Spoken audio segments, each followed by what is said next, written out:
ये कहानी मुझे मेरी माँ ने सुनाई थी। मेरी माँ एक छोटे से शहर से संबंध रखती है और ऐसा माना जाता है कि उस गांव में कुछ बुरी शक्तियाँ भी वास करती है। ऐसी ही एक बुरी आत्मा से सामना हुआ मेरे नाना जी का। वह चुड़ैल थी, खुले बालों और सफ़ेद भयानक चेहरे वाली चुड़ैल। तो चलिए जानते हैं इसके बारे में। ठंड का समय था, शहर में घना कोहरा छाया हुआ था।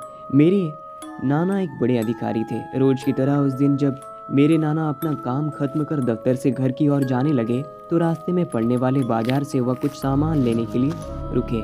उनके बाकी साथी आगे जा चुके थे, उन्हें पीछे छोड़कर। सामान लाते लाते उन्हें टाइम का पता ही नहीं चला और जब नाना जी ने अपनी घड़ी देखी तो टाइम देखकर उन्हें लगा कि आज घर पहुंचने में बहुत देर हो जाएगी। उन्होंने सोचा जंगल के रास्ते जाऊंगा तो जल्दी पहुंच जाऊंगा, इसीलिए उन्होंने जंगल की और गाड़ी घुमा ली। काफ़ी अंधेरा हो चुका था। नाना जी तेज गति के साथ गाड़ी चला रहे थे, लेकिन उनकी गाड़ी के एक औरत आ गई। उन्हें झटके से ब्रेक मारनी पड़ी।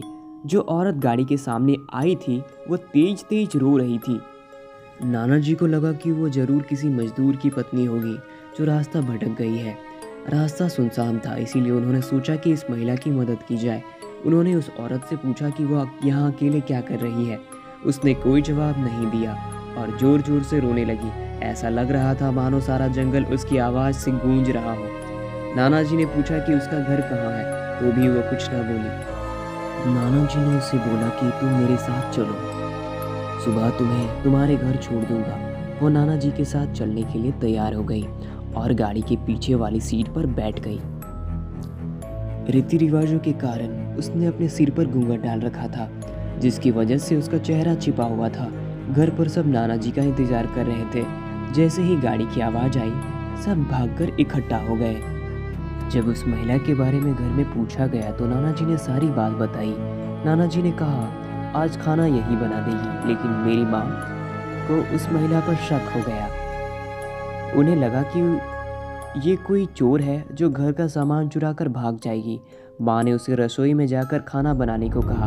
वो बिना कुछ जवाब दिए वहाँ से चली गई। रसोई में जाकर अजीब से आवाज़ें आ रही थी। बस रसोई में सारा सामान रखकर मेरी माँ ने उससे कहा कि सब भूखे हैं, इसीलिए जल्दी खाना बना दे। उसे रसोई में भेज तो दिया, लेकिन माँ का मन अभी भी शांत नहीं हुआ। 10 मिनट माँ रसोई में पहुंची तो देखा अभी वह थैली से मछलियाँ निकाल ही रही थी। वह देखकर माँ को गुस्सा आ गया।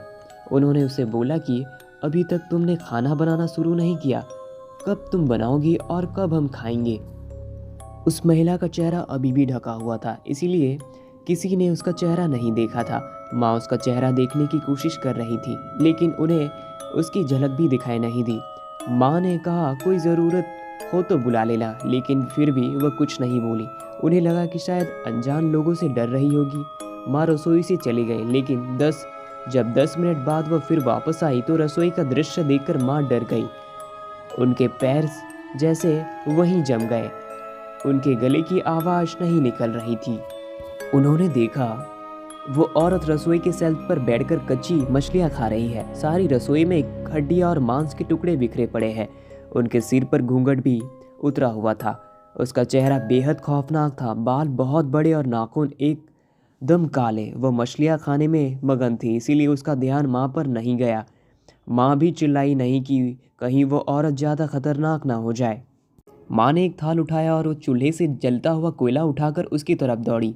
कोयला उस चुड़ैल पर फेंक दिया। आग की जलन की वजह से वह डायन तेज तेज आवाज़ें निकालने लगी। उसकी आवाज़ सुनकर सारा घर इकट्ठा हो गया।